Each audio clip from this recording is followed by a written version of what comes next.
CryoClear is unique. Most cryosurgical devices, the goal is to freeze as deeply as possible. But with CryoClear, we've taken a different approach. We've divided the skin into the dermis and the epidermis. The epidermis, which contains all of the pigmented lesions or skin tags as target lesions, would be present really in the epidermis. So what we want to do with a 5 to 10 second treatment is freeze the target area, and then we're going to go through a process. That process would go something like this. During the treatment, the patient might feel some tingling or cold, as you might expect, during the delivery of the cryogen to the target.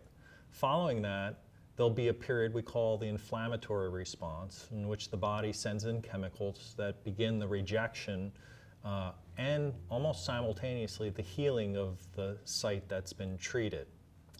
Within a day or two, the client will notice that the area is turning dark. This is perfectly normal and part of the healing process that's occurring underneath the skin. Somewhere around day 5 to 7, the patient can actually start to use some mild mechanical abrasion to assist the body in getting rid of the skin that's being rejected and healed underneath. Then finally, somewhere between days 10 and 14, all that will be removed has now sloughed off from the skin, and underneath we'd see pink, healthy skin that is coming up underneath.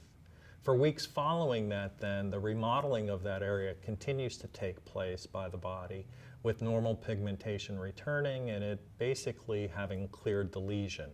In some cases, because of the way CryoClear was designed, a second treatment may be necessary. We're trying to gently treat the uppermost layers of the skin without any risk of blistering or discomfort to the patient. So estheticians and practitioners should keep this in mind when using CryoClear.